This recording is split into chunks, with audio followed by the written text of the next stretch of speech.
Conexão Itajubá, vem a Maria da Fé, na Universidade Holística do Brasil, onde conversaremos mais uma vez com o eminente cientista, Dr. Francisco de Biasi, neurocirurgião, um dos neurocientistas mais conceituados do Brasil e internacionalmente. Dr. Francisco, é um grande prazer estar aqui com você em Maria da Fé. O prazer é meu retornar aqui para divulgar essas ideias de neurociências e de conexão entre o cérebro e o universo. Pois é, vamos voltar a falar um pouquinho dessa conexão entre o cérebro e o universo. Nós tivemos uma conversa alguns meses atrás sobre isso e gerou muita dúvida entre os ouvintes do Conexão Itajubá na Panorama FM. Conexão com o universo, com a mente, como se processa? Bom, isso aí é uma consequência de estudos que se iniciaram primeiramente na área de física quântica, nos anos 50. Um novo modelo de física quântica que foi desenvolvido a partir dos anos 50 por um físico chamado David Bohm, que é um modelo diferente do modelo clássico da física quântica dos anos 20 e 30, do Bohr. O modelo clássico era um modelo com paradoxos de dualidade onda-partícula, com indeterminação, que fala em probabilidades e fala uma coisa muito insólita, que é o chamado colapso da função de onda, em que quando você entra com a consciência na jogada, isso provoca um colapso no universo, que ninguém explica até hoje direito isso, e aí de uma matemática quântica você passa para uma matemática newtoniana, clássica, e explica as coisas de uma maneira clássica. O David Bohm usou uma matemática, que é a matemática holográfica, e introduziu isso nas equações da física quântica e criou um modelo do universo que a gente chama de modelo quântico-holográfico. É uma física quântica que também é holográfica. Holográfica no sentido de que em cada parte do sistema você tem a informação do todo. Isso é o holográfico. Então, em cada parte do sistema existe a informação do todo. Aliás, os orientais, a sabedoria oriental sempre disse isso. Exatamente. Inclusive existe uma metáfora budista muito bonita no budismo Mahayana, que é a metáfora do colar de gemas preciosas sobre o castelo do deus Indra, que foi escrita há uns 2.500 anos atrás, em que fala que essas gemas estariam dispostas de uma tal maneira que cada uma delas refletiria todas as outras ao mesmo tempo, e que o mundo é assim. Esse conhecimento que está numa parte e é o conhecimento do todo, pode-se comparar à construção do corpo humano, que em cada DNA que está em cada célula, você tem ali a possibilidade de toda a informação de todo um corpo ali? Sim, isso é um exemplo de um sistema holográfico, em que cada parte do sistema tem a informação do todo. Cada célula das trilhões do nosso corpo tem a informação no seu DNA do corpo inteiro. Então, como é que se em cada parte você tem o conhecimento todo, como é que isso se aplica a essa relação mente-universo? Bom, nos anos 60 em diante, um neurocientista, o Dr. Karl Pribban, que hoje está com 90 anos, os 90 anos dele foram comemorados até na biblioteca do Congresso americano recentemente, ele desenvolveu uma ideia nova, que é uma ideia brilhante, que muda tudo dos últimos 100 anos em ciências neurológicas. Ele mostra e comprova, hoje tem muitas provas experimentais disso, que na verdade o nosso cérebro não é só formado pelas comunicações entre as células, o que a gente chama classicamente de redes neurais. Que na verdade, em torno das membranas dos neurônios, das células nervosas, que são membranas elétricas polarizadas, existe um campo de ondas, um campo eletromagnético. Onde tem eletricidade, você tem campo eletromagnético. E que esses campos eletromagnéticos se interpenetram, formando padrões de interferências que são de natureza holográfica. e que a memória e a consciência, então, está distribuída nesses padrões. A informação está toda distribuída nesses padrões. E com isso ela é distribuída no cérebro inteiro. E essa distribuição é explicada por um fenômeno da física quântica, hoje exaustivamente comprovado, que é o fenômeno da informação instantânea, ou informação não local, ou não localidade, em que tudo no universo se comunica com tudo instantaneamente. Isso é uma comprovação científica? Isso foi comprovado, primeiramente a nível de fótons, né, nível submicroscópio, pelo Alain Specht, um cientista francês nos anos 80. E depois isso foi comprovado agora nos anos 90 por um grupo de um cientista chamado Giesen, na Suíça, lá no CERN, no Large Hadron Collider, né, aquele acelerador de partículas de 30 km de diâmetro. Foi comprovado a nível macroscópico, entre quase 20 quilômetros de distância, lá na Suíça. Então, isso hoje já foi replicado e isso hoje se considera como uma propriedade fundamental do universo, essa instantaneidade da informação. É um novo tipo de informação que foi teorizada a partir dos anos 90 com o nome de de teoria da informação quântica. É um sistema quântico informacional em que a informação passa a ser entendida não como só comunicação, mas como uma propriedade do universo, da mesma maneira que a matéria, que a energia, que o espaço, que o tempo são considerados coisas básicas. Entendeu? Em cima dessa ideia do Pribram, nos anos 90, eu comecei a ter uma ideia, após estudar consciência, de que a consciência deveria ter um funcionamento não local, instantâneo, que pudesse comunicar essas estruturas quântico-holográficas do cérebro, comprovadas pelo Dr. Karl Pribram, com a própria estrutura quântico-holográfica do universo, que o Dr. David Bohm, nos anos 50, tinha desenvolvido. Doutor Francisco, deixa eu fazer uma pausa só para lhe perguntar uma coisa. Na sua concepção, o que é entendido como consciência? A consciência pode ser considerada como o conjunto de todo o funcionamento cerebral, mas que permite a tua mente estar instantaneamente conectada com todo o universo. Só que isso ocorre despercebidamente para a gente. É uma coisa instantânea dentro desses padrões provados de informação não local da física quântica. E com isso é possível você então entender que isso que é falado em algumas tradições, como por exemplo no hinduísmo, eles falam que todos os conhecimentos dos seus livros espirituais, filosóficos, são os Vedas, foram acessados através de estados elevados de consciência, como a meditação e a oração, por sábios que meditavam continuamente e acessavam eles chamam arquivos akáshicos, que são arquivos do universo onde tem todo o conhecimento da mente universal.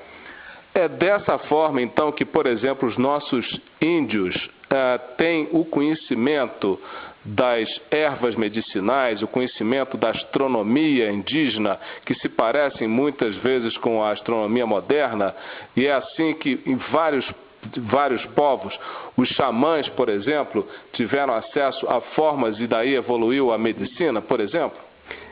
Você pode colocar que há um conhecimento no universo acerca da própria estrutura do nosso universo. Na verdade, você pode entender que é um processo evolutivo, né, que está vivendo como se fosse uma embriogênese, como um embrião que estivesse crescendo. A gente chama de cosmogênese, né? Essa cosmogênese, ela é geradora de matéria, de vida e de consciência. E hoje a gente entende muito bem, a gente sabe que cada patamar desse de complexificação da estrutura cósmica foi dependente do surgimento de um mecanismo de memória quântico holográfico. Entendeu? Então, por exemplo, quando surgiu a cosmosfera, que é responsável pelo nível físico da energia e da matéria, são as leis que regem a física nuclear que estão em jogo. O código informacional aí é o código nuclear. Entendeu? Mais tarde, bilhões de anos depois, quando surgiu a biosfera, bolsões de vida nesse universo, foram macromoléculas, como as moléculas de DNA e de proteínas, que se complexificaram a ponto de ter uma informação muito mais complexa do que a informação nuclear. Mais tarde, na evolução da vida, quando surgiram os sistemas nervosos, surgiram os sistemas de memória neural, as redes neurais. E hoje nós estamos vendo que existe, além das redes neurais clássicas, essas redes quântico-holográficas que são eletromagnéticas em torno dos neurônios, da mesma maneira que você tem ondas sonoras em torno de um piano, se misturando e criando um padrão de harmonia, uma música, da mesma maneira o nosso cérebro cria uma música em torno dele que vai para o universo instantaneamente e nos conecta com a estrutura quântico-holográfica do universo. Essa estrutura quântico-holográfica, por ser holográfica, que é um sistema que cada parte contém a informação do todo, por nós sermos parte disso, nós podemos acessar essa informação do todo. E nós demonstramos isso através de trabalhos publicados, e tem muita gente estudando isso hoje, que quando você entra em estados profundos de relaxamento, estados de oração profunda, estados de meditação, ocorre uma sincronização elevada dos ritmos elétricos do cérebro, das ondas cerebrais. Quando ocorre essa sincronização das ondas, você está facilitando o tratamento holográfico da informação.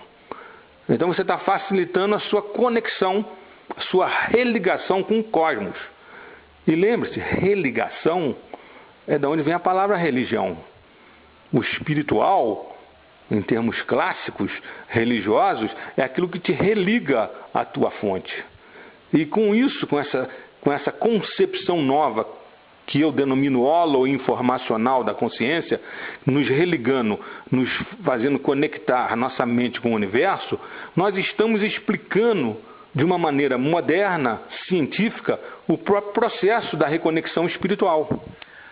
Pode-se dizer, então, dentro dessa abordagem, que os mitos, a mitologia de toda a humanidade, essas histórias que vêm para nós desde os antepassados, que a princípio parecem absurdas, né? Pode ser, vamos dizer, uma mensagem, uma informação que está no universo, que chega a nós e que nós não conseguimos interpretar direito? Acredito que seja isso mesmo, porque enquanto a humanidade estava numa era pré-científica, a única maneira de falar isso seria uma maneira metafórica, simbólica. Então, na hora que, dentro da nossa tradição judaico-cristã, você ora e fala no Pai Nosso, assim na terra como no céu, você está falando alguma coisa que hoje, numa era científica, eu posso entender como sendo uma conexão quântico-holográfica. Quando você lê lá no Evangelho de Tomé que o Pai está dentro de nós, que se você levantar uma lenha, você me encontrará ali, se você rachar uma pedra, eu estou ali, você está falando de uma informação instantânea universal.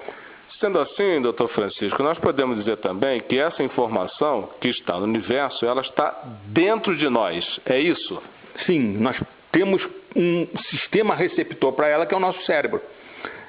Hoje nós sabemos que, na verdade, isso que acontece no cérebro, que o Dr. Karl Pribban demonstrou, outros já estão extrapolando e mostrando que as próprias células do corpo também funcionam através disso, porque nós temos dentro das células estruturas que funcionam de forma quântica, principalmente dentro dos neurônios, a gente chama de microtúbulos, e que pode ocorrer dentro dessas estruturas um fenômeno quântico que hoje está muito falado com a teoria da informação quântica, que é o fenômeno do entanglement, do emaranhamento quântico.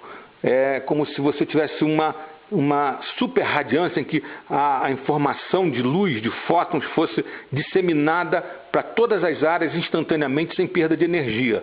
Todas as áreas se conectam instantaneamente. Doutor Francisco, então nós podemos dizer que estamos à beira de grandes descobertas que podem revolucionar o aprendizado podem revolucionar a física e o conhecimento humano? Sim, e isso não é só teoria, é prática e é experimento laboratorial. E eu não sei se você sabe, há 3 ou 4 anos atrás, na Europa, primeiro na Áustria, depois na Suíça, os bancos e os governos conseguiram fazer transmissão de informação quântica através de sistema de informação quântica, que são sistemas que são impossíveis de serem burlados.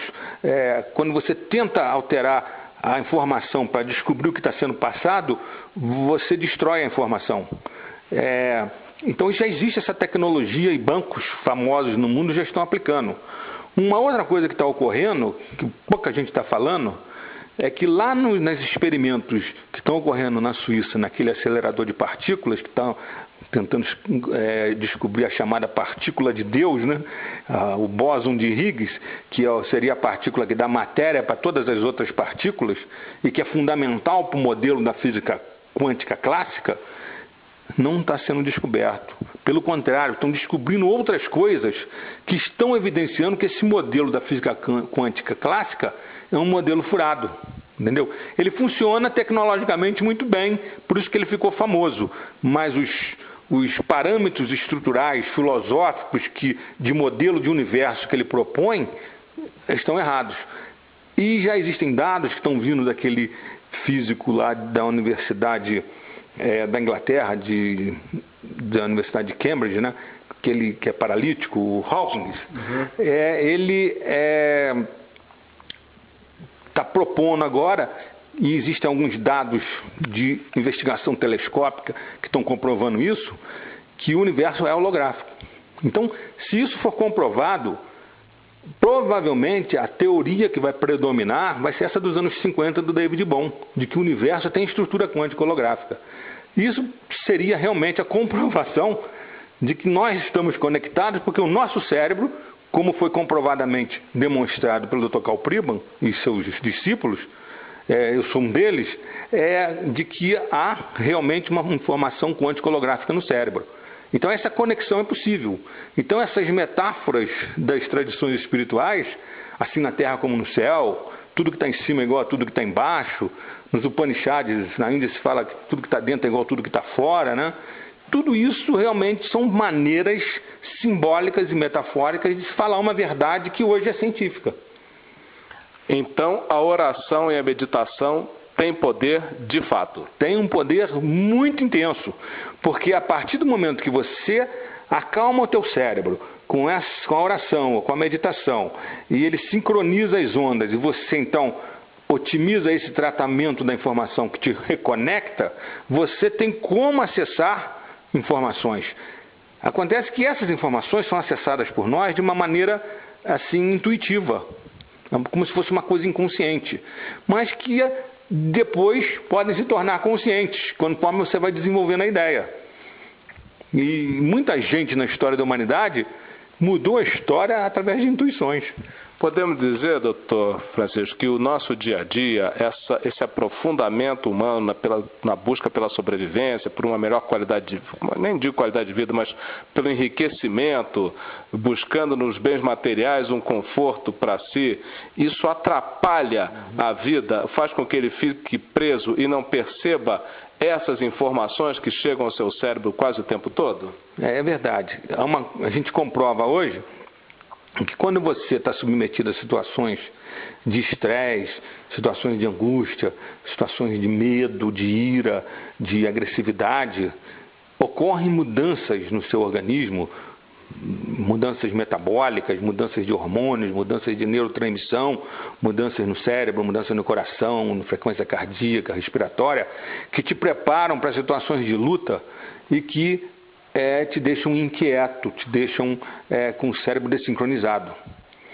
Quando, pelo contrário, você gera uma resposta de relaxamento, usando a meditação ou a oração ou outra forma de relaxamento, você já entra num estado de equilíbrio enorme. Os seus sistemas nervoso, endócrino, que é o de hormônios, e o imunológico, que produz anticorpos, a gente chama isso hoje de psiconeuroimunologia, eles entram em sintonia e você entra num estado de repouso psicossensorial, um estado em que você tem muita saúde, em que você enfrenta tudo melhor, que sua mente funciona muito melhor. Então, isso até demonstra cientificamente que quando nas tradições espirituais se fala que a natureza do homem é uma natureza compassiva, generosa, e as pessoas acham isso esquisito, porque, mas olha o mundo não é generoso, não é compassivo, a gente só vê destruição, só vê violência, mas eles têm razão quando falam isso, porque a comprovação é que quando você entra nesses estados relaxados, você fica com um estado de saúde enorme, e quando você entra nos estados de agressão, você sofre, você fica angustiado, você gera estresse, e isso tudo te destrói, gera doenças. Doutor Francisco, existe algum livro onde as pessoas podem ter informações sobre isso, de se aprofundar mais nesse tipo de estudo? Existem alguns livros que eu escrevi sobre isso, né?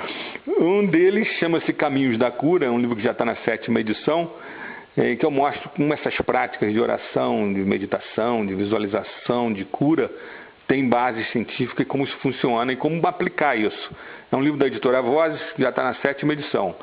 Tem um outro livro chamado O Homem Holístico, que é uma síntese de toda a ciência moderna, ciência quântica, ciência holográfica, neurociência que aplica tudo isso, psicologia transpessoal, inteligência artificial, ciências que mudaram aquela concepção clássica newtoniana, que a gente chama cartesiana, newtoniana, que é mecanicística, por um novo paradigma, uma nova visão que é totalizadora, é holística.